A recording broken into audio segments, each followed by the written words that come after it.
The aircraft main wheels are equipped with multi-disc brakes that can be activated by the normal green or alternate yellow brake systems. Both the normal and alternate brake systems normally operate with anti-skid protection.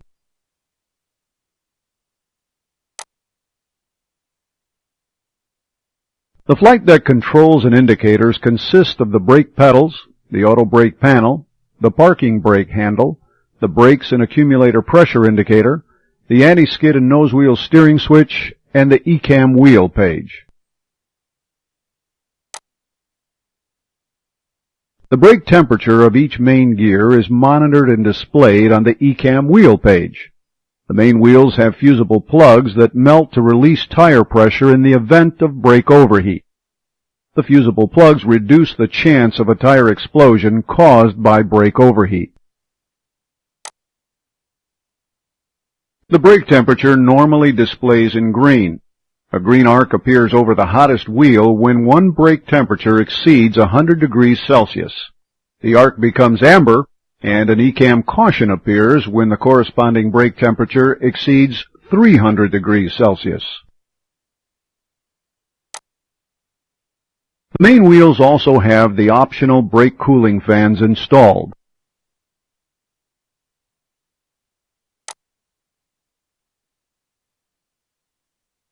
The green hydraulic system powers normal braking, the auto brakes, and through the normal servo valve, the anti-skid. Manual braking is provided using the top of the rudder pedals.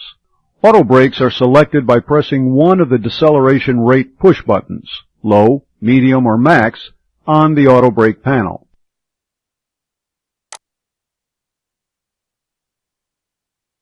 If there is insufficient pressure from the green hydraulic system, or there's a failure of the normal brakes, the automatic selector transfers the braking system to the alternate brake system. With this transfer, the anti-skid remains available through the alternate servo valve. Auto brakes do not operate with the alternate brake system.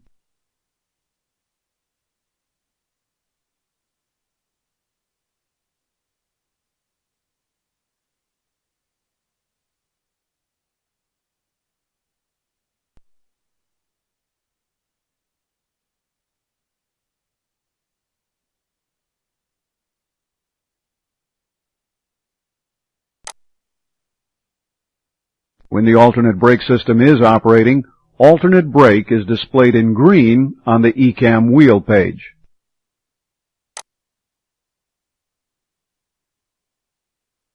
The yellow hydraulic system provides pressure for the alternate brakes and the parking brake. An accumulator provides a limited backup source of pressure for the alternate braking system.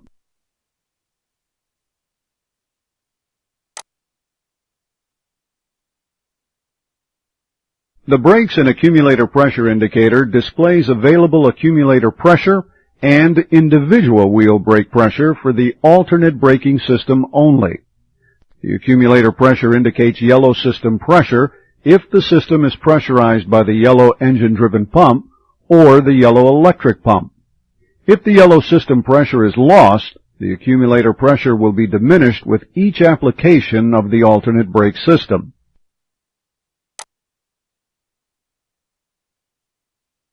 Because anti-skid modulates brake applications to prevent skidding, accumulator pressure would diminish rapidly, so anti-skid is disabled if the yellow pressure source is only from the accumulator.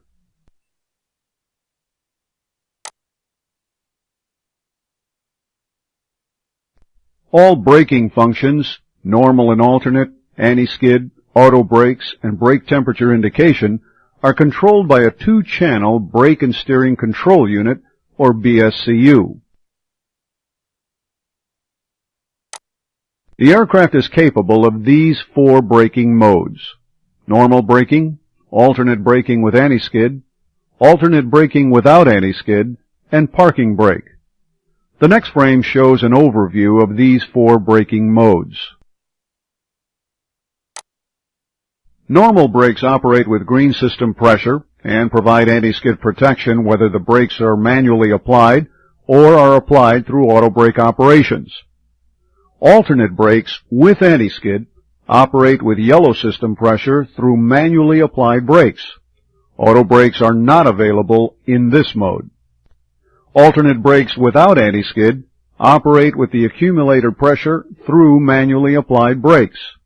Neither anti-skid or auto brakes are available in this mode. Parking brakes operate with either yellow system or accumulator pressure. We'll now describe the normal brakes in the following frames. We'll also describe the operation of the anti-skid and auto brakes along with the normal brake system.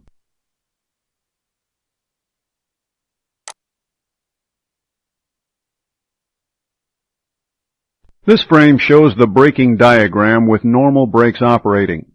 Normal brakes are operational when the green hydraulic system is pressurized and the anti-skid and nose wheel steering switch is on. Now note, there's no indication of normal system brake pressure in the flight deck.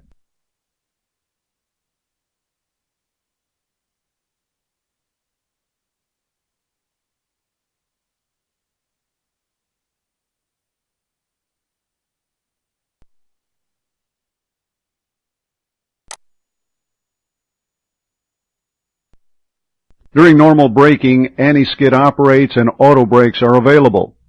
Braking is controlled electronically through the BSCU from the pilot's brake pedals, or automatically from the auto brakes while on the ground, or automatically after takeoff when the landing gear is up.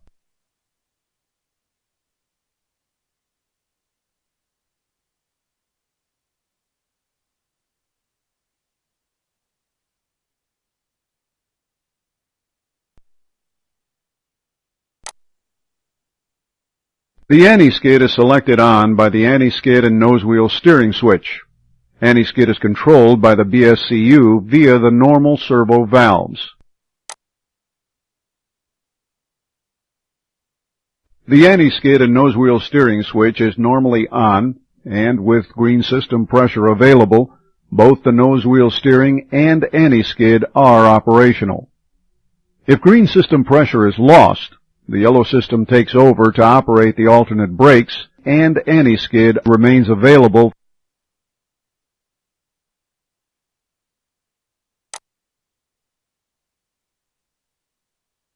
Regardless of green hydraulic system pressure, if the anti-skid and nose wheel steering switch is selected to off, the yellow system supplies the alternate brake pressure, anti-skid is deactivated, and nose wheel steering is lost. In this situation, minimal steering remains available from differential braking or the rudder inputs. The ECAM wheel page displays anti-skid in amber, and an ECAM caution occurs if the anti-skid and nose wheel steering switch is off, or a total BSCU failure occurs, or if the BSCU detects an anti-skid failure.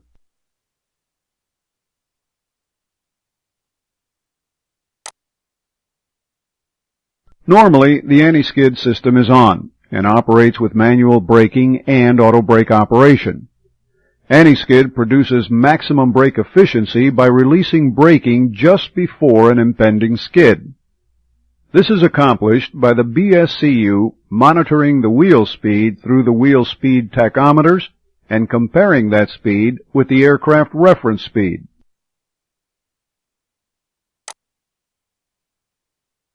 The aircraft reference speed is normally determined by the horizontal acceleration data provided by ADARU-1, ADARU-2, or ADARU-3. If all three ADARUs have failed, the reference speed is determined by the fastest wheel speed of either main landing gear wheel.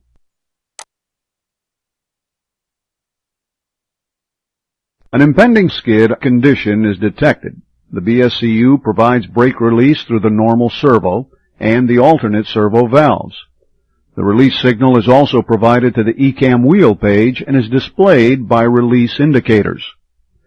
The release signal operates rapidly to inhibit wheel skid on individual wheels.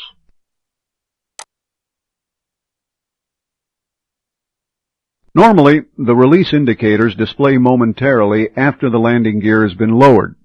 This momentary display indicates normal operation of the anti-skid system. The release indicators will reappear after touchdown, along with the letters REL in blue when the anti-skid is active.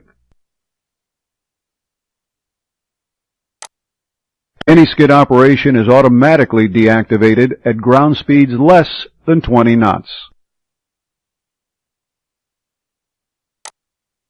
The auto brake system provides reduced stopping distance for landing and rejected takeoff. The auto brake system operates on a principle of selected deceleration rates during landing and will therefore improve passenger comfort and reduce the crew workload.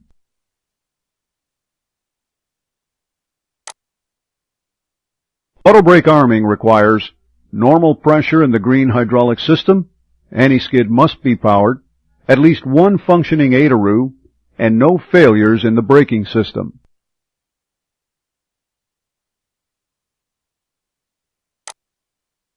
The auto brake system is armed by pressing the low, medium, or max push button switch.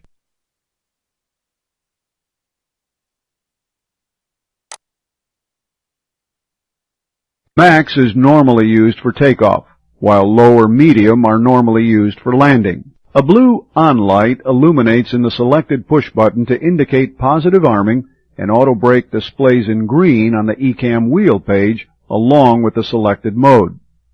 Now note, auto brakes may be armed with the parking brake on.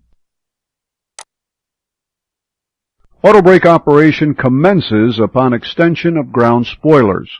Since the auto brakes require ground spoiler extension, the auto brakes will engage during rejected takeoff only if the aircraft speed is over the minimum speed for ground spoiler extension, which is 72 knots. Additionally, at least 2 SECs must be operative to provide adequate ground spoiler operation. There is a green decel light in each push button. A decel light illuminates when the deceleration value is at least 80% of the selected rate. Therefore, this light should illuminate during normal operation after auto brakes are engaged. Note, on slippery runways due to anti-skid operation, this light may not illuminate if the deceleration rate is not 80%. This does not indicate a failure of the auto brakes, but simply a lack of deceleration. With max selected, the system applies maximum brake pressure as soon as the ground spoilers are commanded to extend. For rejected takeoff, the ground spoiler extension is commanded at a speed greater than 72 knots if the ground spoilers are armed and all thrust levers are at idle. If the ground spoilers are not armed for rejected takeoff, they will still deploy if reverse is selected on at least one engine, as long as the other thrust lever is at idle. Low or medium modes are normally selected for landing. For landing, the ground spoiler extension is commanded upon main gear touchdown if the ground spoilers are armed and all thrust levers are at idle. If the ground spoilers are not armed, they will still deploy if reverse is selected on at least one engine, as long as the other thrust lever is at idle. The low mode sends progressive pressure to the brakes 4 seconds after ground spoiler deployment. The low mode maintains a deceleration rate as shown on this frame.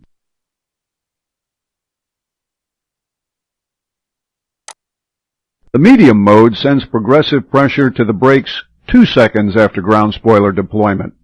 The medium mode maintains a deceleration rate as shown on this frame.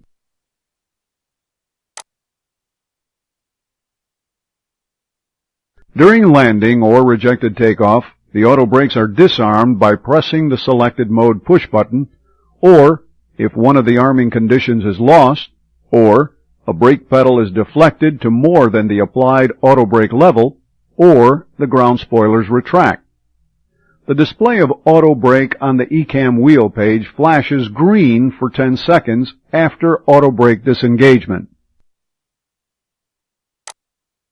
After takeoff, the auto brakes automatically disarm after the aircraft has been in flight for more than 10 seconds. If an auto brake system failure occurs, the auto brake display on the wheel page displays in amber along with an ECAM caution. This completes the description of normal brakes, anti-skid, and auto brakes. Next, we'll describe the parking brake.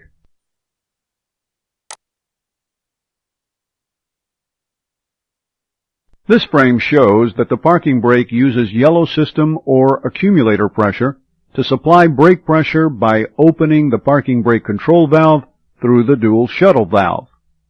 When the alternate servo valve receives the open signal from the BSCU, yellow brake pressure is applied and maintained while the parking brake handle is in the on position.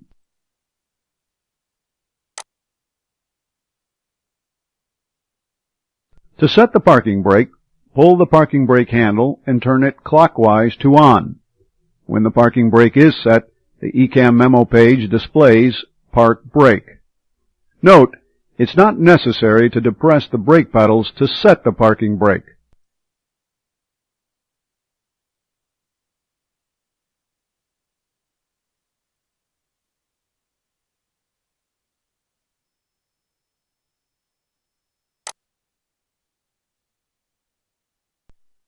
The accumulator pressure can maintain parking brake pressure for 12 hours.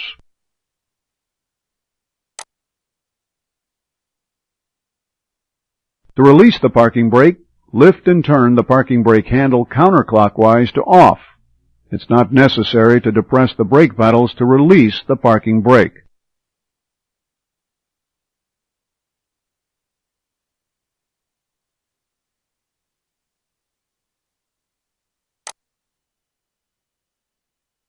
Brake pressure indications are available on the triple indicator. When necessary, the yellow system accumulators can be pressurized by selecting the yellow electric pump switch to on.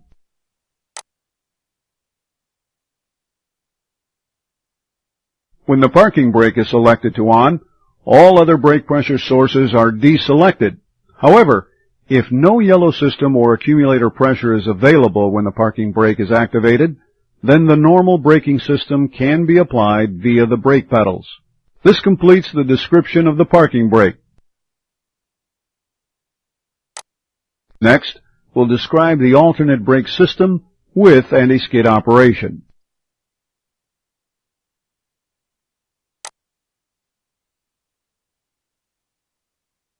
The alternate brake system operates with anti-skid protection when green hydraulic system pressure is insufficient and yellow hydraulic pressure is available, the anti-skid and nose wheel steering switch is on, and the parking brake is not on.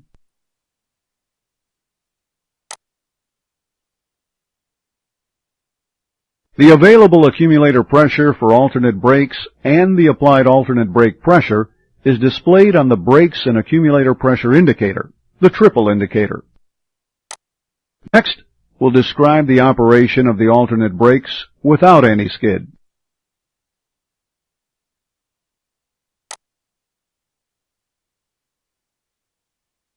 The alternate brake system operates without anti-skid protection when anti-skid is not powered, that is, switch is off, power failure of the BSCU, or braking is only available from accumulator pressure, green or yellow system pressure low.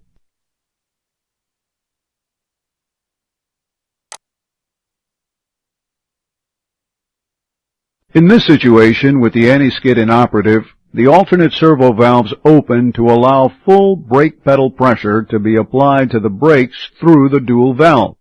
The crew must refer to the triple indicator to monitor brake pressure to avoid locking the wheels. The accumulator pressure is sufficient for 7 full brake applications. Now, let's answer some questions.